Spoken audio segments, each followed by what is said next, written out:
What's going on, Jerome? So today we published our Week 16 NFL Power Rankings, the most accurate power rankings in the known universe. Go check that out after this. But, of course, we have to gander around. Now, we never give the national media jabroni haircuts the benefit of the doubt. We know that they're going to disrespect and hate on the Vikings, just really press their thumb down on the scale. But we occasionally we have to point out the egregiousness, just so that you remember the taste of just the media hating on the Vikings at all times, by the way. So Dan Hanzus, our guy, NFL around the NFL, he does his weekly power rankings. Jets apologist. Maybe he's still bitter about the Vikings being the Jets. Sorry that Mike White couldn't get in the end zone. Duke Shelley. And also Cameron Bynum. But this is insane. This is insane. So Week 16 NFL Power Rankings. How high can Lions fly? Now, yes, the Lions did just beat his Jets, so maybe that's just his way to try and puff up his team. That loss to Jared Goff and the Lions on 4th and 1 with a 51-yard pass to the backup tight end. Cool. Blah, blah, blah. So let's get into this nonsense. So number 1, Eagles, whatever. 2, the Niners. All right, so the Niners are 10-4. Congratulations. Brock Purdy's dinged up. McCaffrey's also dinged up. No problem. Sure. 3, got the Buffalo Bills. Got it done. Big time win against Miami. Now maybe referee and Snowball aided? Who knows? 4, Bengals. Yes. A big time win against Tom Brady and company. The reigning, defending AFC champion, Super Bowl participants last year. Joe Burrow is looking good. He's looking very good. 5, you got the Chiefs. Yes, with Mahomes, you're always going to have a chance. They struggled against the Houston Texans, but whatever. Apparently that didn't cost the Cowboys. And the Cowboys, by the way, so the Cowboys, a couple things here. So the lead was talking about, Jaguars rising up, right? Because, they beat the Cowboys. And so the Cowboys were at 6 last week.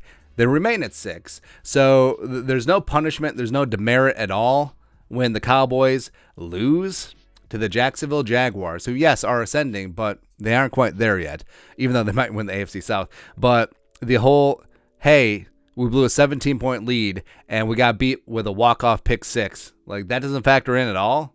They're just like, the Cowboys are fine. Or how about the Cowboys struggled against the Texans last week and had to have a last-second touchdown just to win?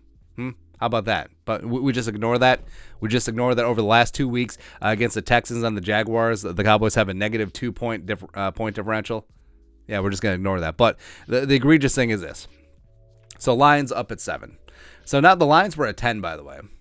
So maybe that was a little bit elevated. But, of course, the Lions beat the Vikings, allegedly. So that's certainly going to help them out. And, again, Hanzus is a Jets fan. So the fact that the Lions had a sort of ugly 2017 win against the Jets, I mean, he's just trying to hype up and fluff up his own team. Because if the Lions can beat the Jets are one of the best teams in the league, blah, blah, blah, blah, blah. So obviously they must be good. And I don't know, like the media obviously latches on to the next big thing. And are the Lions' next big thing? Probably not, even though I think they're going to be super competitive the next couple of years, much more than the Bears and the Packers, by the way. But the Lions, I mean, respect, they're 6-1 in their last 7 games after starting at 1-6, by the way. No big deal, but that isn't factored in. And they're hot right now, so absolute respect to that. But 7, because guess what? They're ahead of the Vikings. So the Vikings were 7 last week, and then they dropped a spot, even though that they beat the Colts. By the way, the Vikings beat the Colts by 3. The Eagles only beat the Colts by 1. So, boop, point differential. The Vikings are 3 times the team that the Eagles are. I don't make the rules. I mean, if we're talking about point differential, I don't make the rules. But here's what Hanzus wrote about the Vikings. The Vikings obviously have a sense of humor. They must know the football world has been in an ongoing debate about whether the team is a legitimate contender or an outright fraud. It's the only possible explanation for falling behind the lowly Colts 33-0 at halftime on Saturday before mounting the greatest comeback in the 103-year history of the NFL. You just need 5 touchdowns, veteran cornerback Patrick Peterson. Veteran, future Hall of Fame, first ballot cornerback Patrick Peterson, by the way, told his offensive teammates at halftime. That's nothing. The final touchdown came from Dalvin Cook, who nearly brought the roof down to US Bank Stadium on a 64-yard screen pass score with less than 3 minutes to play in regulation. Zeb Greg Justice game winner, blah, blah, blah. Call them contenders, call them pretenders, just don't call them boring. Okay, so you have this team, by the way, who's 11-3. 10-0 in one-score games, 10 straight, by the way.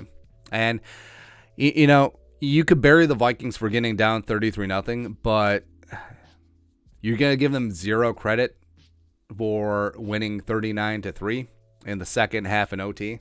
I mean, I thought that point differential mattered. I mean, first half was dead and gone. Whatever. What have you done for me lately? And yeah, sure, the Vikings lost to the Lions last week. Whatever. Vikings lost to the Cowboys in a very uncompetitive game. Yes. Vikings lost to the Eagles week 2, which was like 9 months ago. Does not matter. But hey, 11-3 is still 11-3. Where is all the "you are what your record says you are" people? Where is that? Or I understand that power rankings shouldn't be just straight record because that just turns into a standings. But you're putting a 7-7 team ahead of a team that has 4 wins ahead of them. Also split on the season, by the way. And then also you're putting them slightly above an 8-6 team, a couple 8-6 squads. That's what you're doing. They got the Jaguars at 6-8, only 3 spots behind the Vikings. And that's it. But again, the Vikings struggling against a bad team. See, that matters. But the Cowboys losing to a bad team in the Jaguars, even though yes, Jacksonville's ascending, and also having barely beating a very bad squad in the Houston Texans, but that doesn't matter. Or the Chiefs having to go to overtime against the Texans, that doesn't matter. Or the Eagles barely getting by the Bears, that doesn't matter. Plus, they're going to be down Jalen Hurts probably for a couple weeks, and also they barely beat the Colts by 1, but that doesn't matter. But hey. Don't worry. Every time the Vikings barely get a win, I mean, it's the Vikings. And every time they lose, they're like, J'accuse. But, again, you're not surprised. But every time you just point out the egregiousness, you're a little bit surprised. It's just absolutely insane, man. But your thoughts are thoughts. More power rankings disrespect from around the NFL analyst, writer, Dan Hanzus. Again, Jets apologist. Putting the Lions ahead of the Vikings. Get out of here. Get out of here, man.